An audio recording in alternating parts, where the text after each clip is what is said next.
izin share screen ya.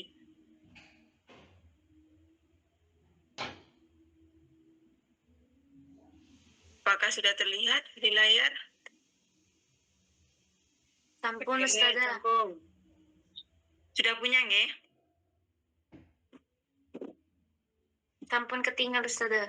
Nggih, sudah punya pedoman iki? Sudah pegang? Dereng. Oh, belum. Nggih, jadi kampus kita itu punya pedoman penulisan karya tulis ilmiah. Ini mencakup beberapa hal, diantaranya skripsi.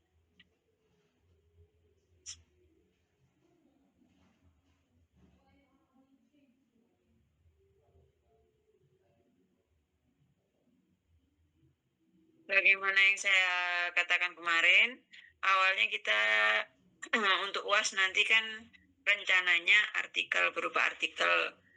Akan tetapi kalau artikel itu nanti urusannya panjang, harus submit juga, sehingga saya berpikir ulang, saya alihkan ke proposal saja, ngiras-ngirus, sekalian belajar nanti untuk di akhir semester kita akan mengajukan proposal ya. Jadi sekalian belajar, sekalian kita untuk UASnya kita pakai bikin proposal. Jadi ini untuk penulisan ini, pedoman penulisan ini tim penyusunnya diantaranya yaitu Bu Husnul Isma Nuriza, Bu Nur Mahmudah, Pak Ubat Aisulhana, saya, Bu Intan. Untuk layoutnya itu Pak Faknur. Langsung saja kita menuju skripsi.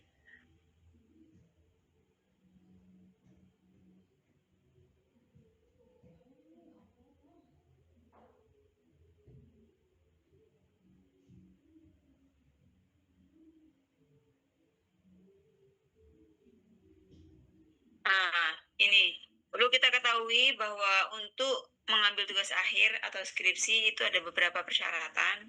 Di antaranya yang pertama tercatat sebagai mahasiswa aktif. Yang kedua telah menempuh minimal 130 SKS.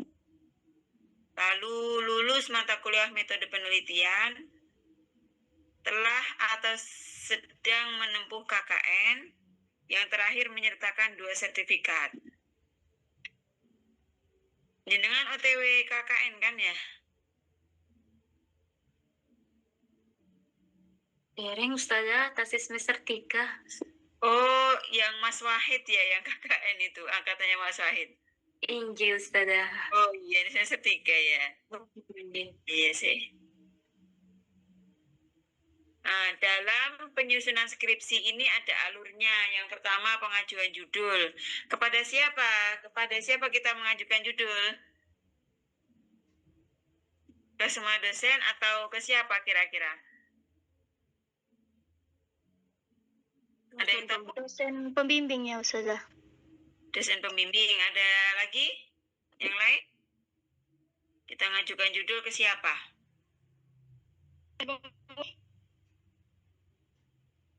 Ke siapa? Bunda kok nggak jelas suaranya? Putus-putus. Pembimbing dosen saja. Ngapunten kurang jelas Bu suaranya. Dosen pembimbing sama dosen di. Dosen? Penguji sama pembimbing. Penguji sama pembimbing. Oke, ada lagi? Jawaban lain? Saya tampung dulu. Ajukan judul.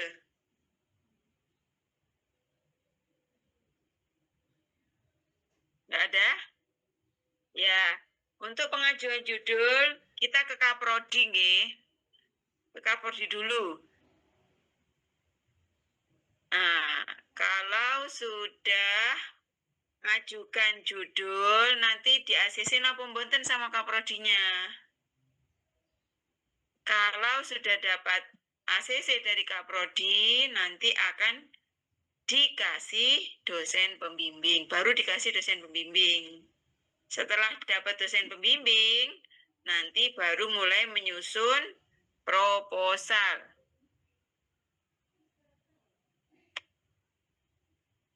Setelah menyusun proposal, nanti ada yang namanya sempro, yaitu ujian seminar proposal. Ujian seminar proposal ini akan menanyakan terkait kesiapan proposal penelitian yang diajukan. Apakah bisa mempertahankan argumentasinya dalam mengajukan judul proposal ini, judul proposal penelitian ini. Jikalau tidak bisa menguatkan argumentasinya, dia akan gagal atau mundur atau akan ganti. Nah, kalau dia bisa menguatkan argumentasinya terkait judul dari penelitian ini, proposal ini, nah dia akan lanjut untuk melanjutkan penyusunan skripsi. Nah, ini pengajuan judul itu ke ketua prodi. Lalu dapat dosen pembimbing, nah, baru bimbingan proposal. Ngoten nggih? Alurnya ke kakak prodi dulu, nanti di ACC, baru dapat dosen pembimbing. Kalau sudah dapat dosen pembimbing, baru menyusun proposal. Di penyusunan proposal. Dalam penyusunan proposal ini, itu akan didampingi oleh pembimbing, yang mana nanti untuk seminar proposal atau ujian proposal itu akan dimintai sebuah bukti bebas plagiasi. Ini sebesar 20%. Ini nggak boleh lebih dari 20%. Jadi sebisa mungkin kalau membuat penelitian atau apapun itu diparafrase. Kalau kita mengutip dari sebuah buku, artikel itu diparafrase sehingga tidak terjebak atau tidak terbukti plagiasi. Karena kalau zaman dahulu sama zaman sekarang itu beda. Dulu mengutip itu tidak seketat sekarang. Sekarang semuanya harus menyertakan bukti bebas plagiasi. Kalau kampus kita menentukan itu 20%. Suami saya di UIN S3 juga 20%. Jadi harus pinter-pinter memparafrase menggunakan apapun. Sekarang kan banyak fasilitas teknologi seperti AI, parafrase pakai banyak macamnya itu, ChatGPT dan lain sebagainya, Quillbot atau yang lain itu kalau bisa berbayar malah lebih enak. Jadi bisa membantu kita memparafrase. Dimanfaatkan aja karena memang itu kan kemudahan sekarang. Yang penting main idea itu tetap dari kita dan kita tidak lengah untuk tetap mengoreksi hasilnya. Jangan sampai hasil dari AI itu kita pakai keseluruhan tanpa kita cek ulang, tanpa kita cek lagi hasilnya. Kadang rotok-rotok ngawur. Saya pernah nyoba pakai ChatGPT itu, penelitian yang belum saya tulis, saya cek di ChatGPT. Dia memberikan, saya kan minta referensi juga. Nah, itu dia memberikan hasil dengan disertai referensinya juga. Padahal referensi yang baru mau saya tulis itu loh kok sudah ada. Jadi kadang sedikit ngawur ya AI itu. Yang penting ada jawabannya. Oke, setelah itu kita lanjutkan. Nah, setelah proposal itu jadi, bimbingan dan proposalnya jadi, kita akan mendaftar seminar proposal. Seminar proposal skripsi itu harus atas persetujuan dosen pembimbing dan kaprodi.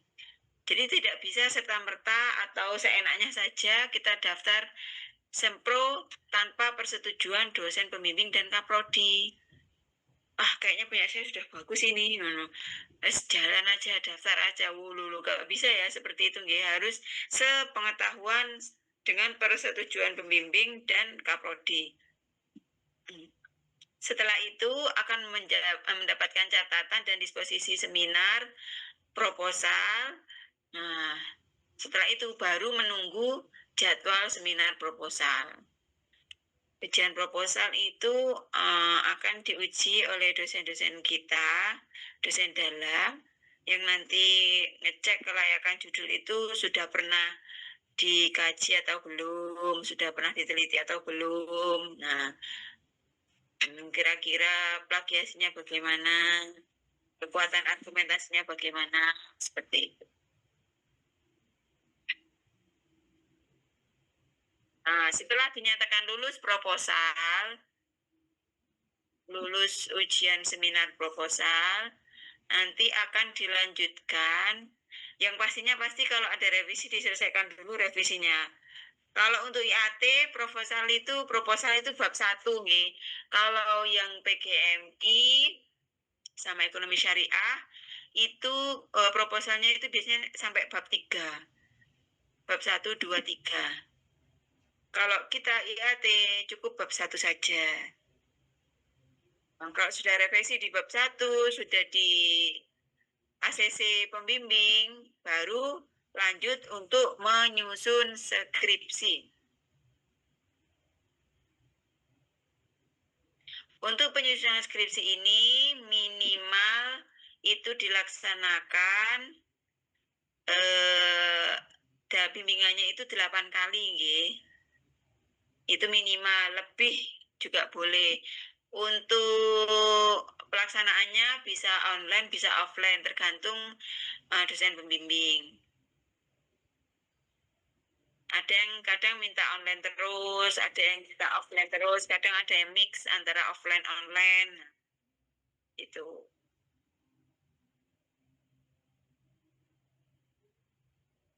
Nah, ini secara singkat alur kalau mau ujian skripsi itu hasil penyusunan skripsi tadi sudah disetujui oleh pembimbing.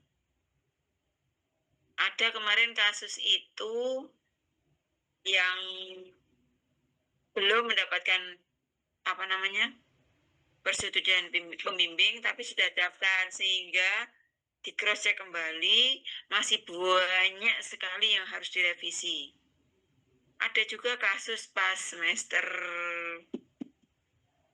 sudah lama, sudah kedua kalau nggak salah itu. Ada yang 80% lebih itu plagiasi, sehingga ya mau nggak mau kita harus menangguhkan ujiannya. Saya juga pernah itu membimbing mahasiswa, semangat anaknya, tapi itu plagiasi semua.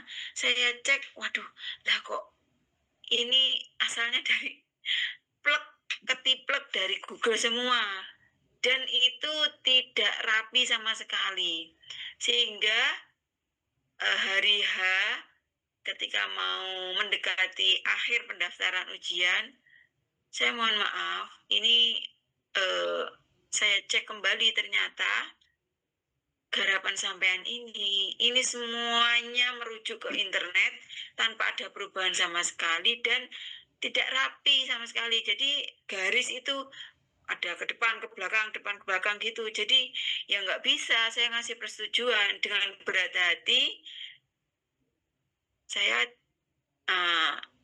menarik dia. Nggak saya kasih persetujuan untuk ikut ujian skripsi. Karena nanti akan kembali ke saya juga. Saya sebagai dosen pembimbing, tanggung jawab saya.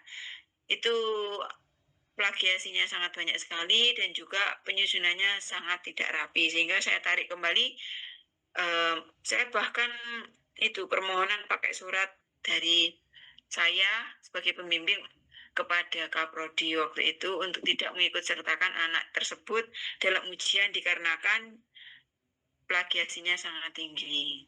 Seperti itu. Setelah disetujui pembimbing, diserahkan dokumennya, dikumpulkan, lalu dijadwalkan skripsi. Setelah mendapatkan jadwal skripsi, baru pelaksanaan sesuai dengan jadwal.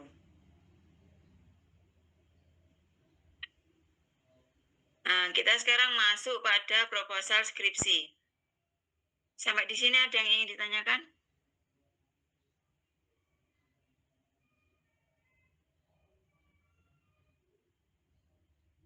Boten, Bu. Oke, lanjut. Untuk proposal skripsi itu di bagian awal. Alhamdulillah. Ini ada cover atau judul. Penelitian dibuat dengan singkat dan jelas. Lalu penulisan proposal penelitian atau proposal skripsi. Jadi judul proposal skripsi, logo, di cover itu ya, terus nama siswa mahasiswa ditulis lengkap tanpa gelar akademis. Kalaupun sudah pernah kuliah itu dilepas dulu ya, itunya gelar akademiknya. Ini tanpa gelar, tidak boleh disingkat dan di bawah nama dicantumkan nomor induk. Lalu mencantumkan nama prodi, waktu pengajuan, sedangkan halaman persetujuan proposal adalah berisi persetujuan dosen, pembimbing dan diketahui oleh program studi lengkap dengan tanda tangan serta proposal. Ini halaman di belakangnya. Ini bahasan utama kita yaitu bagian utama proposal. Yang pertama, proposal itu kan ada dua macam, ada kualitatif dan kuantitatif. Kalau untuk IAT kita cenderung ke kualitatif. Nah, kalau di penjelasan ini dijelaskan antara kualitatif dan kuantitatif itu di bab satunya atau di proposalnya itu mengandung 3 bab ya. Akan tetapi nanti ada pemilahan di bawah, di lembar bagian bawah. Untuk IAT itu proposalnya hanya 1 bab saja. Untuk bab 1, kita sebagai prodi IAT itu kita isinya tentang proposal. Yang pertama itu tentang pendahuluan. Pendahuluan itu berisi latar belakang masalah. Gimana cara bikin latar belakang masalah itu? Ada yang bisa menjelaskan singkat? Monggo. Mungkin ada yang sudah pernah kuliah atau sudah banyak membaca sehingga bisa menjelaskan latar belakang masalah itu bagaimana cara pembuatannya.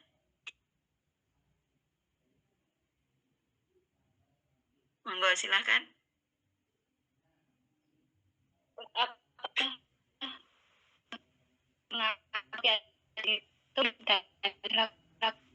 Untuk memaparkan situasi fenomena yang seperti yang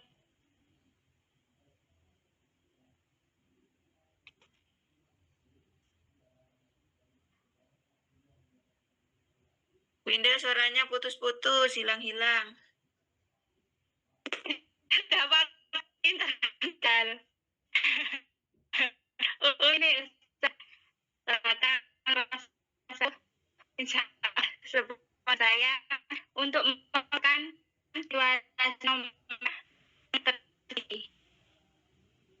Untuk menguak sebuah fenomena yang terjadi. Gitu, Bu?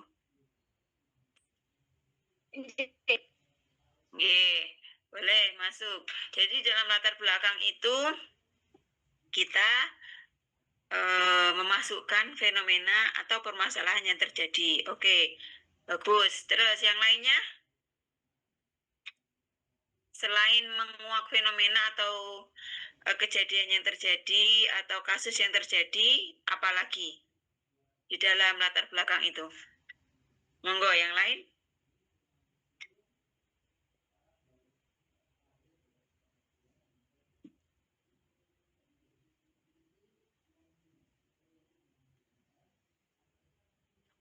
Alasan pembuatan judul, Ustazah.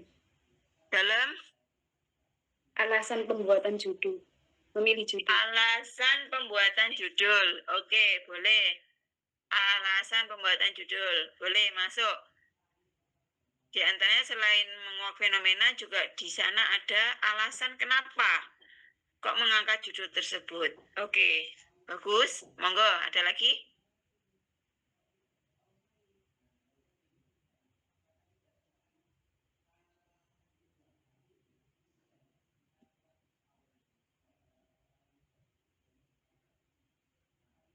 Sampun? Nggih.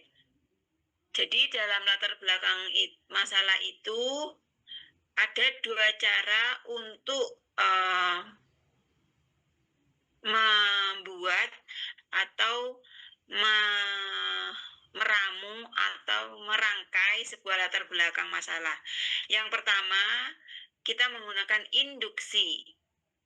Yang kedua, dengan cara deduksi. Kalau induksi itu dari yang khusus ke umum, kalau yang deduksi itu dari umum ke khusus. Itu cara penarikannya. Jadi ada dua cara, induksi dan deduksi. Kalau induksi itu dari khusus ke umum, kalau deduksi dari umum ke khusus. Bagaimana itu? Nah, kalau yang induksi itu dari khusus ke umum. Jadi contoh, misalkan kita akan membahas sebuah judul tentang perubahan hukum Islam atau fatwa perubahan hukum Islam ya. Tentang apa? Contohnya tentang COVID misalkan. Kalau kita tarik tentang menggunakan cara induksi, kita sebutkan dulu dari yang hal-hal khusus dulu. Misalkan perubahan yang terjadi karena COVID di beberapa sektor. Misalkan dalam sektor kesehatan, dalam sektor sosial, dalam sektor pendidikan. Nah, itu kita sebutkan dulu yang khusus-khusus dulu. Baru setelah kita sebutkan perubahan kondisi karena COVID itu di beberapa sektor, di akhir kita menyimpulkan atau mengambil secara gambaran umum, menyimpulkan secara umum bahwa terjadinya COVID ini telah mengakibatkan perubahan di berbagai sektor kehidupan, sehingga tidak hanya pada sektor-sektor tersebut saja, ini juga merambah kepada perubahan fatwa yang ada di dalam agama, baik itu fatwa yang ada di golongan Muhammadiyah, fatwa yang ada di golongan NU, fatwa yang di golongan Persis, fatwa yang ada di golongan kelompok lain. Nah, ternyata ada perubahan fatwa di sana. Bagaimana perubahannya? Yang awalnya dulu sholatnya harus berdekatan, sekarang misalkan harus berjarak 1 meter, 1 meter. Itu kan perubahan fatwa. Nah, oleh karena itu, maka dari sini, maka pentingnya diangkat judul ini. Maka dari itu, pentingnya, perlunya mengangkat judul ini. Karena akibat dari tadi perubahan akibat COVID di berbagai sektor tadi, itu bisa menyebabkan perubahan fatwa hukum atau perubahan hukum, pembaruan hukum Islam yang berupa fatwa, sehingga di sini ada perubahan hukum karena adanya perubahan kondisi itu tadi. Nah, seperti jadi dari hal yang kecil-kecil, dari yang khusus-khusus, baru ditarik ke hal yang umum. Nah, disertakan juga di dalamnya itu adanya gap. Gap itu apa? Gap itu adalah celah di mana antara penelitian terdahulu dengan penelitian yang sekarang itu masih ada yang belum dibahas seperti itu. Sudah banyak sekali pembahasan tentang fatwa, akan tetapi belum membahas tentang fatwa terkait COVID yang menyebabkan adanya perubahan hukum Islam seperti itu. Misalkan ada penelitian tentang fatwa tentang kosmetik, fatwa tentang apa namanya makanan apa seperti DD atau apa darah itu darahnya ayam, darahnya sapi, fatwa tentang apa imunisasi dan lain sebagainya. Nah, akan tetapi dalam hal ini belum ada yang membahas tentang fatwa perubahan hukum Islam atau pembaharuan hukum Islam seperti itu. Itu contoh dari induksi yang dari khusus dulu baru ke umum. Kalau deduksi itu kebalikannya, dari yang umum-umum dulu, nah baru ditarik ke khusus. Misalkan contoh tentang pemikirannya Hasyim Asy'ari. Beliau adalah tokoh yang kita ketahui tentang beliau adalah ahli hadis yang umum-umum. Kita ketahui beliau ada ahli hadis. Selain itu beliau juga seorang tokoh besar. Beliau adalah pendiri NU dan lain sebagainya. Nah, terus kita kerucutkan ada dalam pembahasan ini ada gap. Yang kita ketahui beliau itu telah ditelaah, ada disertasi yang diteliti oleh Pak Muhyiddin itu tentang pendidikan menurut Hasyim Asy'ari. Lalu ada juga penelitian yang dibahas oleh Mas Vicky di UIN Wali Songo Semarang itu tentang pemikiran Hasyim Asy'ari tentang syarikat Islam. Lalu ada juga yang membahas oleh Prof. Abdurrahman itu tentang pembagian kiai menurut ulama-ulama di Indonesia. Itu ada dibagi menjadi 3 kalau nggak salah waktu itu. Nah, ini belum ada yang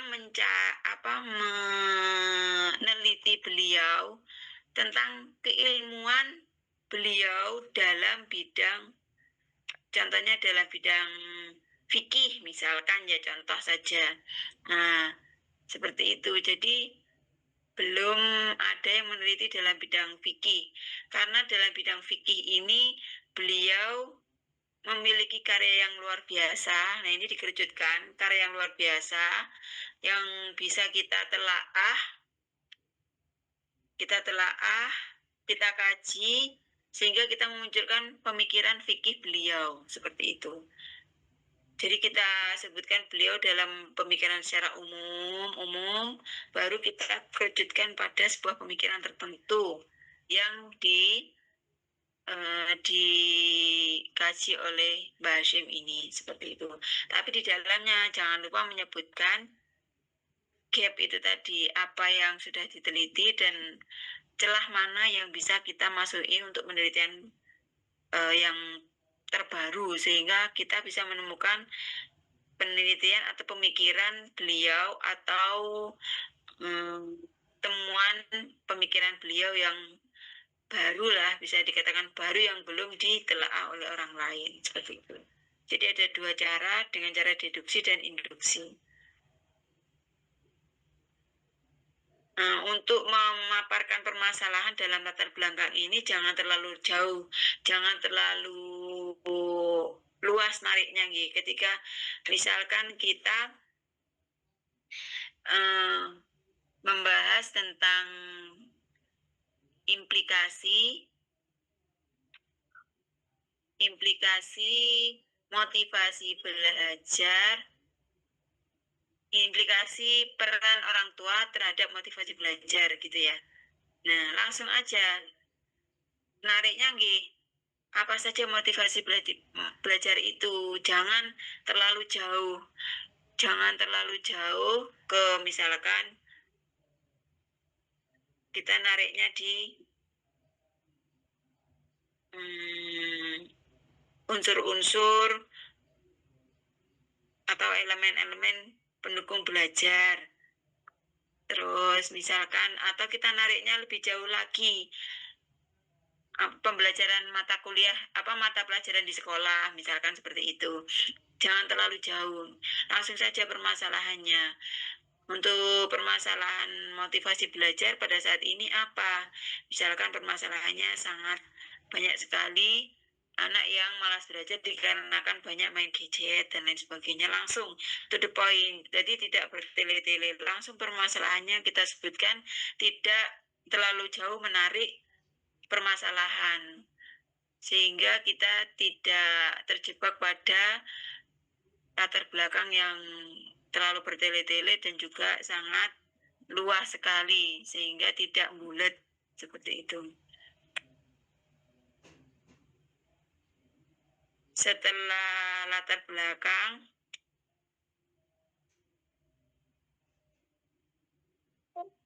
sebentar baterai saya habis.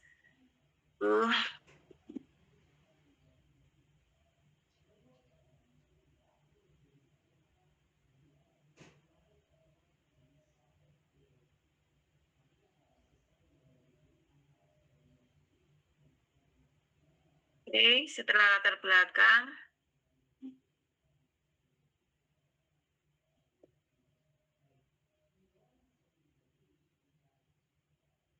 lalu rumusan masalah. Di sini ketika kita sudah merancang atau sudah menyusun sebuah latar belakang, lalu yang kedua kita merumuskan permasalahan. Jadi masalah apa yang akan kita angkat nanti, yang akan kita teliti. Misalkan tentang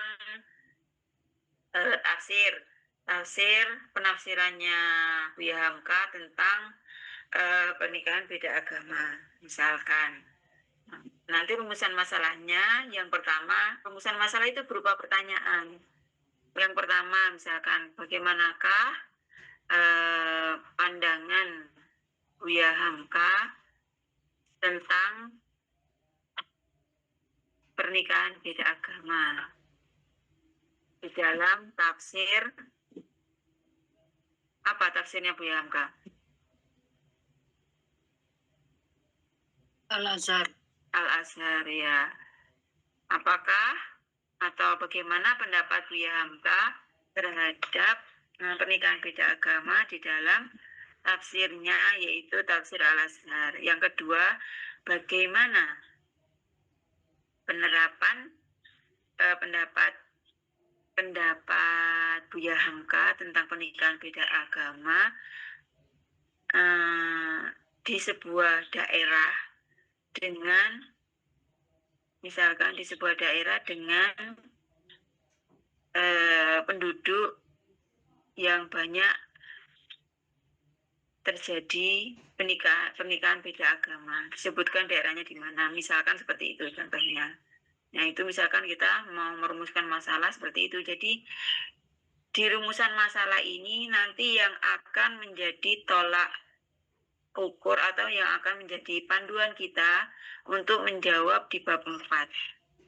Jadi pertanyaan yang ada di rumusan masalah inilah yang akan kita jabarkan jawabannya di analisis bab 4. Jadi isinya bab 4 itu adalah jawaban dari rumusan masalah, yang nanti kesimpulannya akan kita tarik di bab 5. Bab 5 itu isinya jangan sembarangan. Poinnya sesuaikan dengan rumusan masalah yang ada di bab 1. Jawaban detailnya ada di bab 4, jawaban singkatnya ada di bab 5. Tapi itu poinnya sesuai dengan rumusan masalah. Itu. Rumusan masalah ini jangan terlalu banyak, cukup 2 atau 3 gitu aja. Karena itu dari 2 atau 3 pertanyaan, itu nanti jawabannya sudah sangat panjang kali lebar di bab 4. Kalau ada dulu kampus saya yang di UIN IAIN yang dulu itu ada identifikasi masalah. Jadi sebelum merumuskan masalah itu ada identifikasi masalah. Identifikasi masalah itu seluruh permasalahan yang mungkin terjadi dari penelitian kita. Nah, setelah itu rumusan masalahnya kita baru cuma mengambil 3 atau 2 gitu aja. Cuma untuk kampus kita tidak menggunakan identifikasi masalah, langsung pada rumusan masalah saja.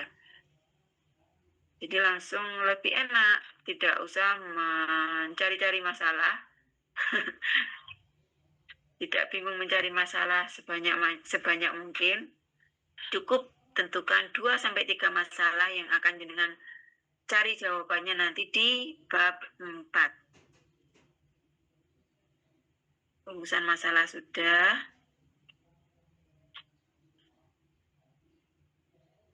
Tujuan penelitian. Nah, di tujuan penelitian ini kita memberikan apa sih tujuan penelitian kita. Nah, ini ada 3 hal yang harus diperhatikan dalam penyusunan tujuan penelitian. Yang pertama, target yang hendak diraih dalam penelitian, terus adanya keselarasan antara tujuan yang diraih dengan rumusan masalah, adanya proses penjajakan atau uji coba untuk atau membuat blueprint atau prototipe solusi dari masalah yang muncul yang tertuang dalam tujuan penelitian. Jadi tujuannya apa? Saya sebentar tunggu.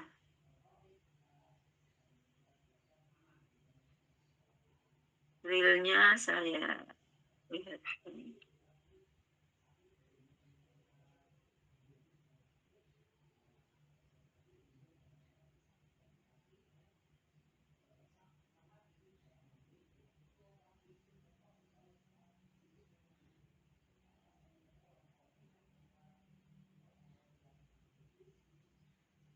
Ini saya carikan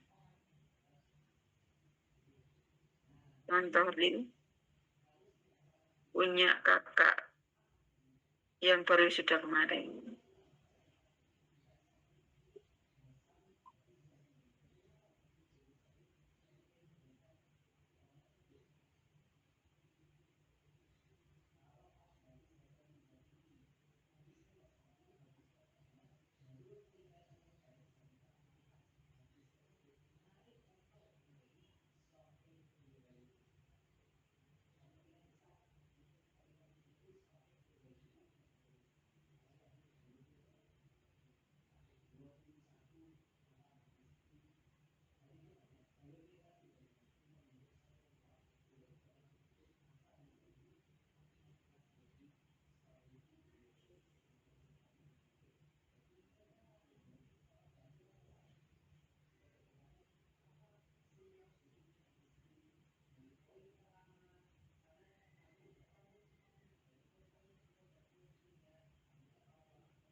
Kelihatan nggak?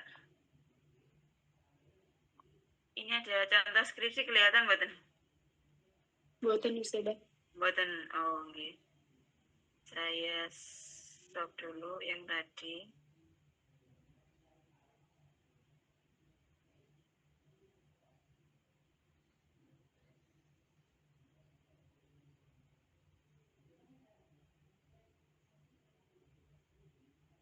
Kelihatan nggak?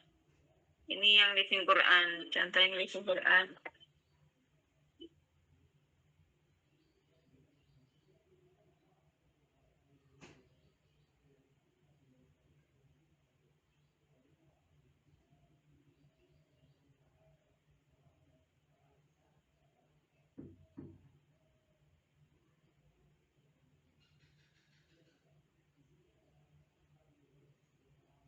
Nah, ini. Nah, saya carikan contoh realnya nggih. Jadi ini rumusan masalah. Setelah rumusan masalah tadi adalah tujuan penelitian. Kok ini tujuan masalah versi yang lama.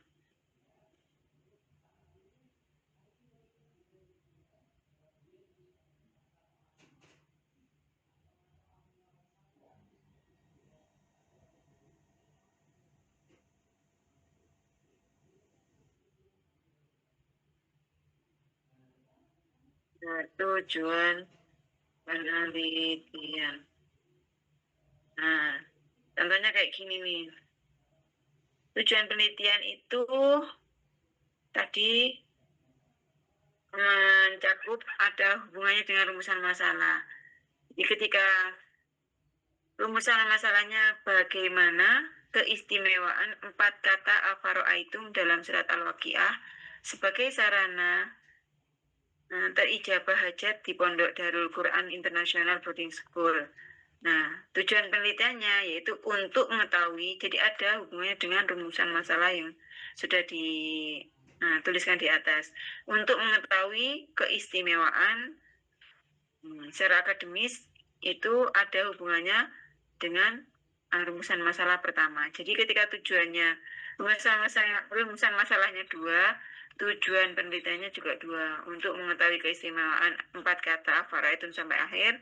Nah, terus yang kedua, bagaimana pengaruh 4 kata afaraitum dalam aspek spiritual dan psikologis, aspek kehidupan dan kehidupan sehari-hari.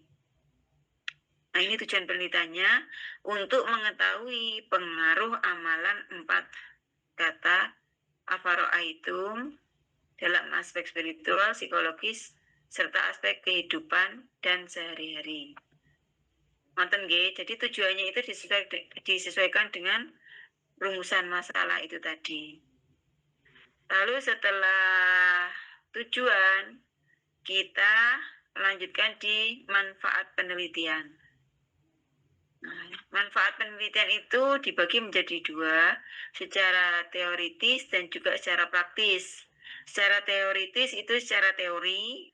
Yang pertama, penelitian ini diharapkan dapat menambah bahan pustaka sehingga diharapkan bisa berguna, terutama bagi yang memfokuskan pada kajian sosiokultural masyarakat. Nah, kalau ini disesuaikan juga dengan penelitian masing-masing. Misalkan dalam bidang kesehatan, yang fokuskan pada kajian kesehatan, dan disesuaikan. Terus yang kedua, penelitian ini dimaksud untuk membantu menumbuhkan kesadaran masyarakat dalam berinteraksi dengan Al-Quran, khususnya para santri pondok pesantren Darul Quran, karena penelitiannya tentang Darul Quran tadi, jadi khususnya santri pondok pesantren tahfidz Darul Quran. Yang ketiga, penelitian ini dimaksud untuk memberi wawasan akan manfaat besar dan amalan dalam amalan dan pengobatan hati, khususnya agar menjadi bersih. Jadi secara teori ini manfaatnya itu. Yang kedua, secara praktis.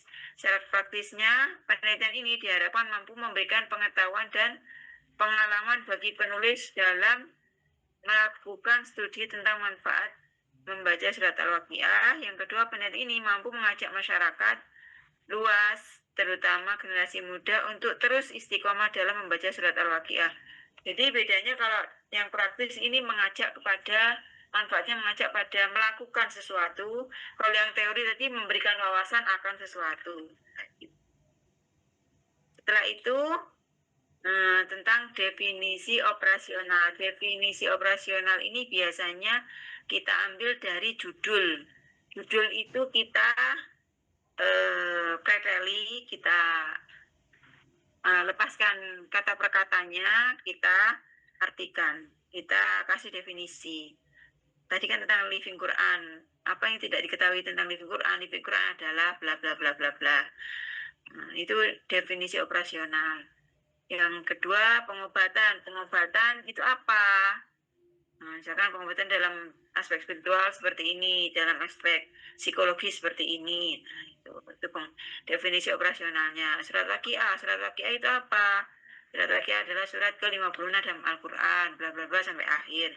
Jadi isinya definisi operasional adalah penjelasan tentang judul, kata per kata dalam judul itu tadi. Nah, setelah definisi operasional, kita melanjutkan pada penelitian terdahulu. Penelitian terdahulu ini kita bisa memasukkan, kalau dalam jenjang skripsi, kita bisa memasukkan skripsi yang sudah ada. Kalau di jenjang tesis ya kita bisa masukkan tesis. Di jenjang disertasi bisa kita masukkan disertasi. Kalau jenjangnya disertasi diusahakan jangan masukkan jenjang skripsi nggih. Nanti jomplang. Kalau bisa di jenjang disertasi nggih minim tesis lah nggih. Kalau enggak bisa menggunakan artikel. Cuma dia lebih kuat kalau kita memasukkan skripsi. Jadi kita masukkan di penelitian terdahulu ini penelitian yang sudah ada yang membahas tema yang sama dengan kita. Jadi judulnya, penulisnya siapa, judulnya apa, dari kampus mana. Nah, terus jelaskan singkat tentang penelitiannya tentang apa. Itu paling tidak 4-5. Jangan cuma 1 atau 2. Tuh, biar lebih kuat. Nah, dari penelitian-penelitian itu tadi, di bawahnya kita sebutkan dari penelitian-penelitian di atas, kita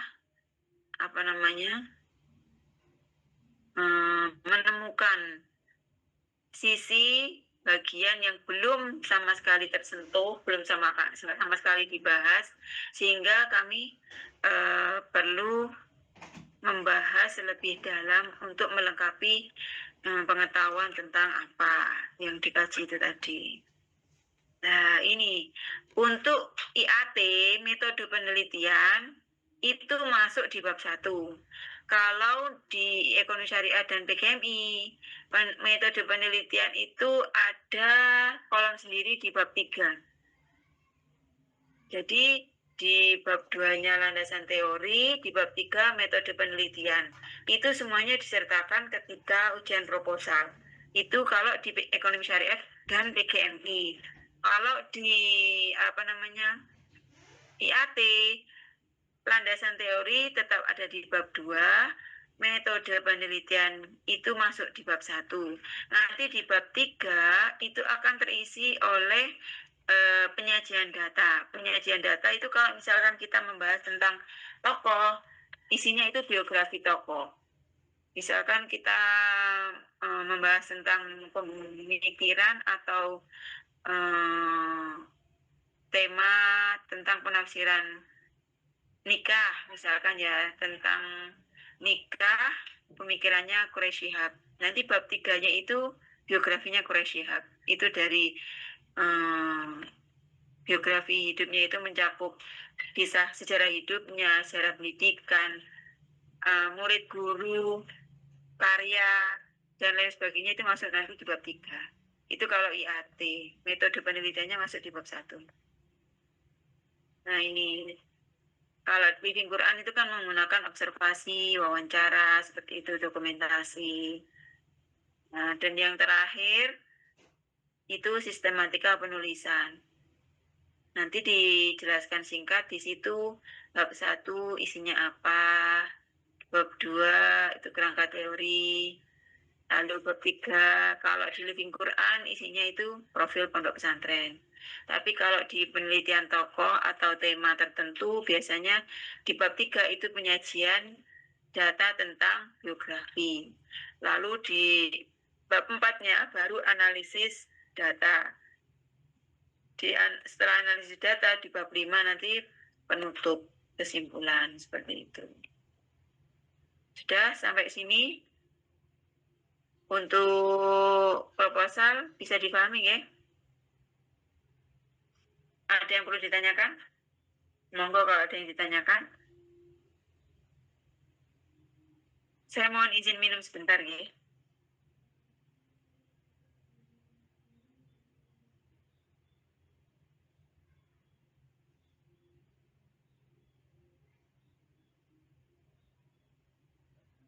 Halo, ada orang? Oke, Ustazah. Ya, Ustazah. Oh, oke. Kirain diam semua, nggak ada orang.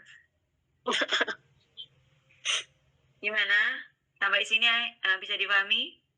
Atau ada yang ditanyakan? Monggo, silahkan.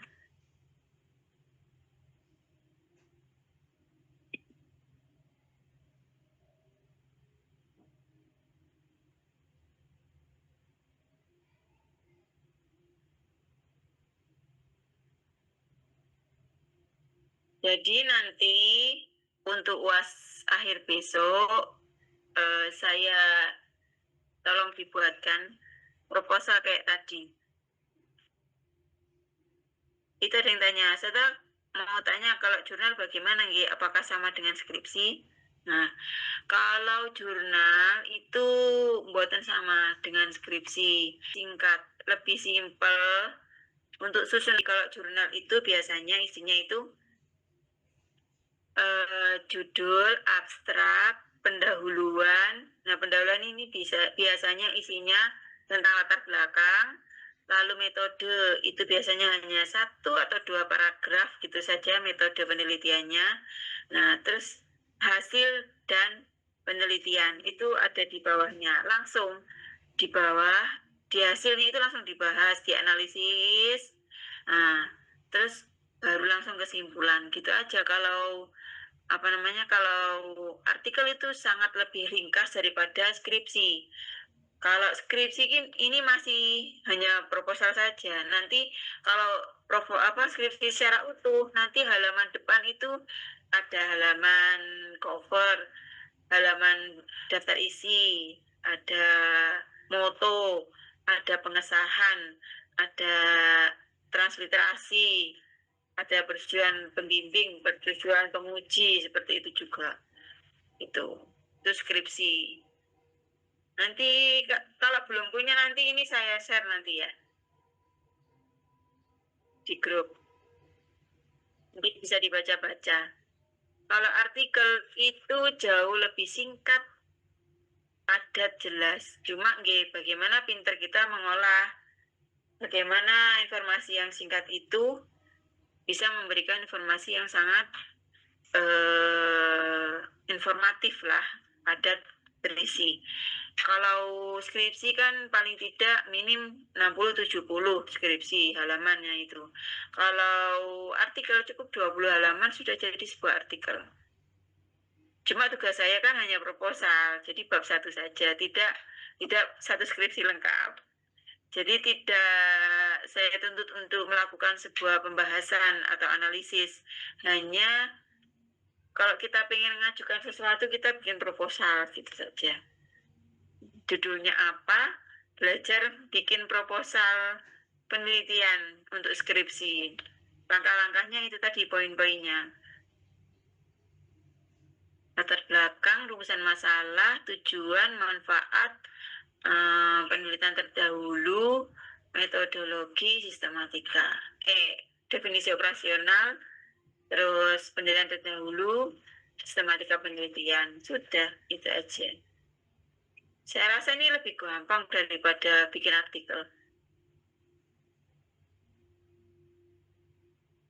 Halamannya mungkin kurang lebih sama, cuma kalau sudah artikel itu sudah harus ada analisisnya. Sudah menemukan metodologinya, sudah menemukan analisisnya, dan juga sudah melakukan analisis dan juga menemukan jawaban dari permasalahan. Kalau artikel itu. Sudah izin bertanya. Ya, boleh, monggo. Berarti kalau misalnya cuma hanya sampai bab 1, berarti nggak ada penutup nih, sudah nggak ada bab kesimpulan itu? Nggak usah. Hanya bikin proposal saja. Cuma nanti tetap menyebutkan di sistematika pembahasannya, tetap disebutkan bab 1 sampai bab 5 itu nanti isinya apa saja kayak tadi.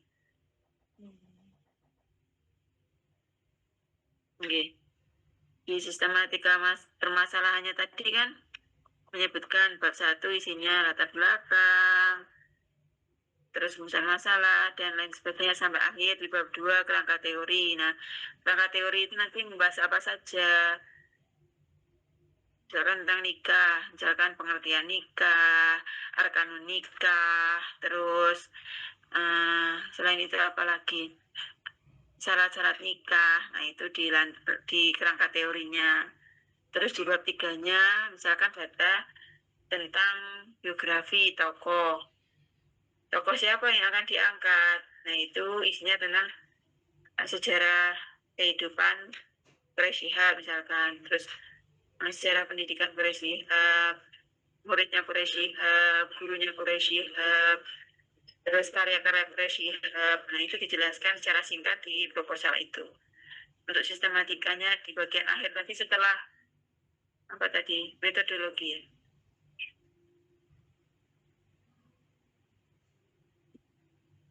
Nanti ikuti saja pedoman penelitian tadi itu apa saja, poin-poinnya gitu. Atau perlu saya kasih contoh proposal juga sebagai acuan? Nggih, bisa dan nggih. Nggih. Boleh, boleh. Terima kasih Ustazah. Nggih, bisa nih. Mbak Khadijah, saya nggak ada suara.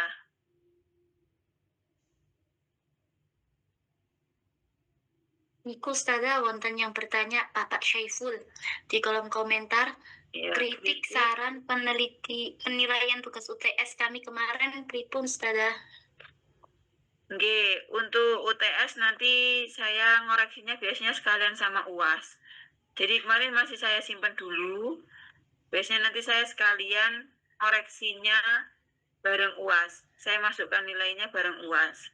Sehingga masih saya simpan. Belum saya koreksi Pak Saiful. Jadi saya sekalian kerja, sekalian buka gitu. Biasanya saya gitu. Jadi nilai UTS dan nilai UAS saya jadikan satu. Sekali buka langsung bersama. Ngoten Pak Saiful.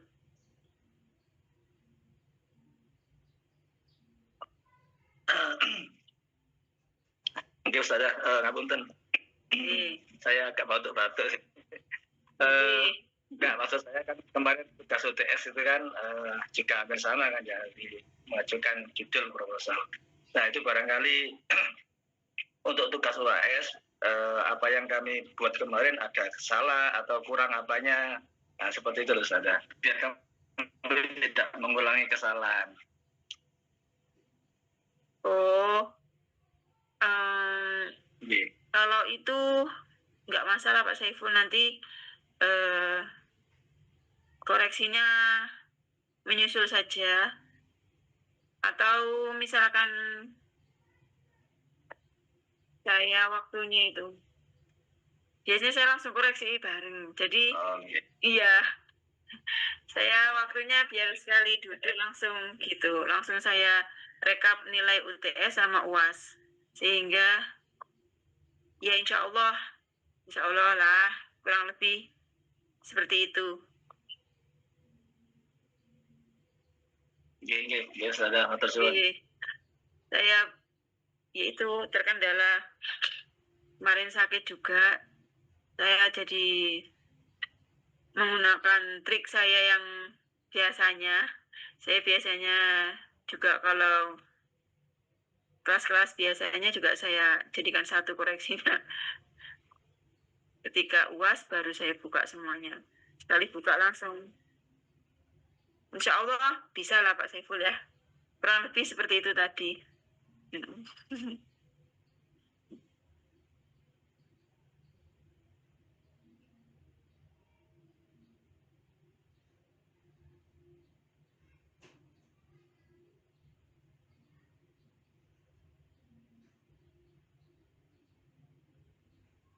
Ada lagi, monggo silahkan.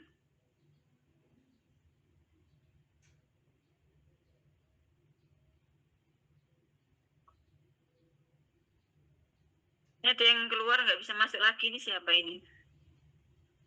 Mbak Neliatul Inayat. Oh, okay.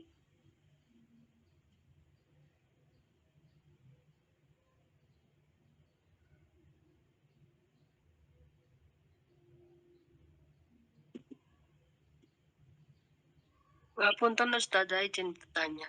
Nggih, monggo Bu. Kalau di kampus kita harus pakai Mendeley atau buatan nggih Ustazah?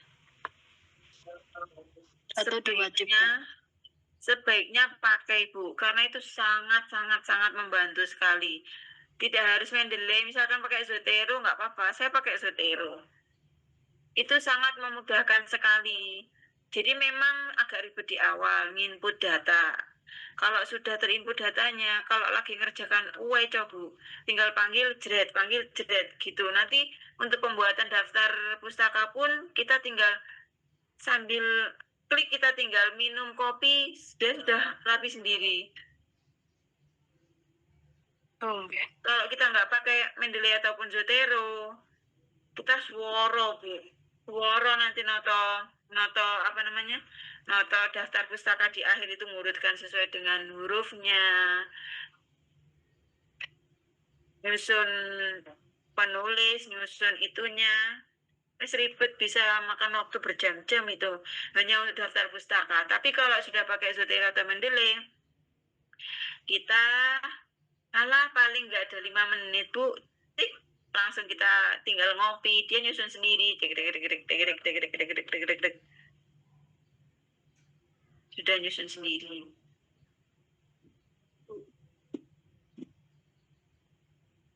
Atau ada yang sudah pakai Mendeley Zotero? Oh, ada yang sudah pakai Mendeley ataupun Zotero? Belum Ustazah. Dulu Belum. pernah ikut Belum Ustazah. ikutnya Ustazah. Dulu pernah ikut ini, tapi belum jelas gitu Ustazah. Ikut seminar untuk pemakaian Mendeley, tapi belum jelas cara pakainya. Dan kan harus install aplikasinya ke dalam. Iya, betul. Enak kok.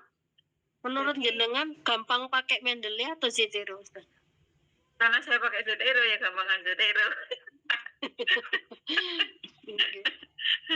Kemarin ikut Mendeley kok ribet gitu kayaknya. Iya, kalau langsung kulon itu Zotero itu lebih simpel gitu loh. Jadi kita misalkan buat itunya, diklik itu kita buat foldernya dulu, kita buat foldernya, kita khususkan untuk penelitian kita, misalkan tentang skripsi, kita buat foldernya aja dulu, lalu nanti misalkan dapat buku 1, kita masukkan tuh, di sana klik book gitu, di bagian atas itu ada tanda folder, ada plus gitu, terus kita pilih book, nah, itu kita masukkan judulnya apa, penulisnya siapa. Kalau penulisnya 5, itu ada kolom nambah penulis gitu, judulnya, penulisnya, tahun terbitnya, tinggal kita masukkan 1, nyicil, sudah. Nanti ketemu referensi lagi, kita masukkan lagi.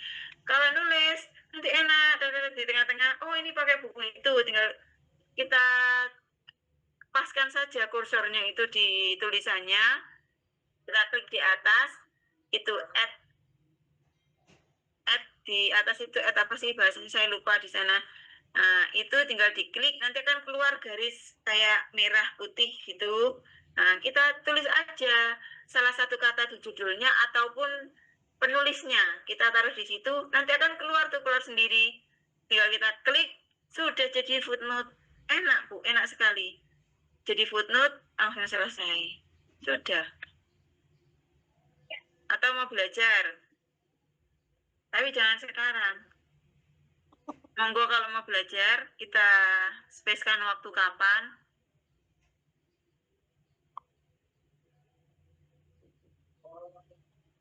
Atau mungkin ada yang sudah bisa ngajari temennya.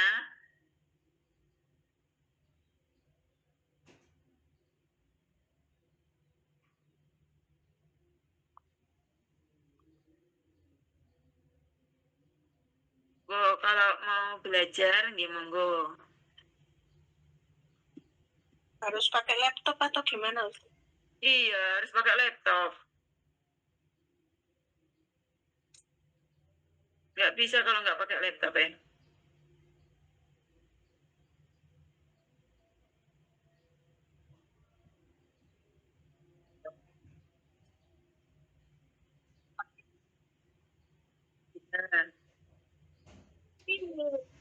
Nggih, sebentar ya. Nggih. Ada yang tanyakan lagi? Ustazah, Ya, berarti benjing kan cuma judul sama pendahuluan mawon gitu. belum boten. Besok satu proposal. Oh,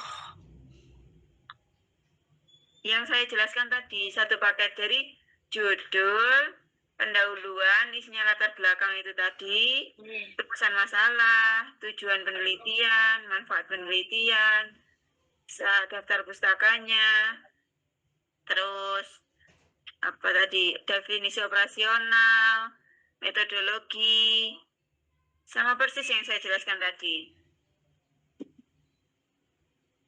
Berarti utuh proposal Ustazah. Iya, menyusun sebuah proposal. Iya Ustazah. Nggih. Nggih, nggak harus kayak daftar pustakanya, daftar pustaka.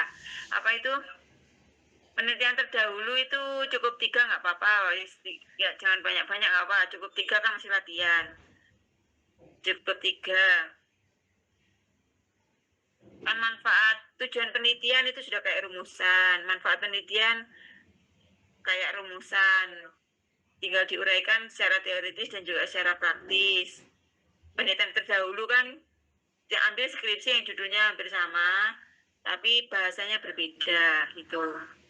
Definisi operasionalnya, judulnya jenengan itu jenengan preteli, terus diartikan, dikasih referensi. Terus apalagi yang sulit? Definisi operasional sudah, metode penelitian.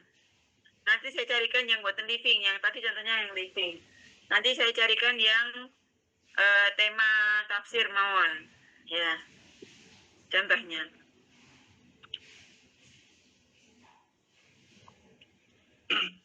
Ustazah, tambahan lagi ya pertanyaan. Nggih.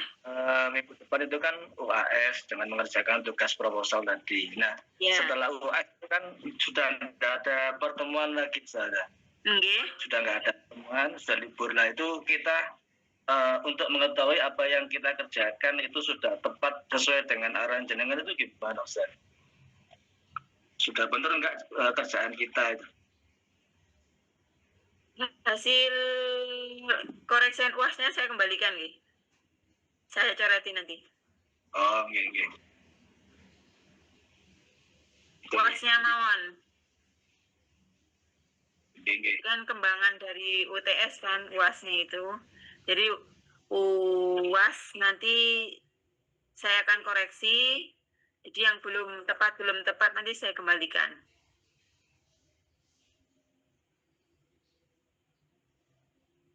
Tapi nggak usah dikembalikan ke saya lagi. Saya sudah ngambil nilainya. Cuma yang belum tepat bagian ini. Ngoten nggih. Kalau jenengan pengen tahu misalkan bagian mana yang belum pas, nanti akan saya kirim ulang ke jenengan semua. Nggih, Ustazah. Nggih. Oke. Nggih. Ada lagi pertanyaannya? Biar tidak mepet mungkin bisa dicicil dari sekarang.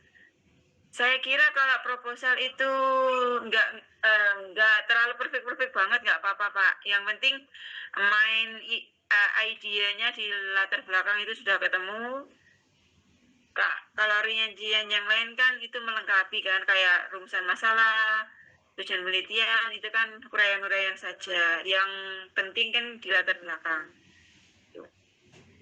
Insya Allah bisa dicicil dari sekarang, gampang kok, insya Allah lebih gampang daripada artikel, saya kira.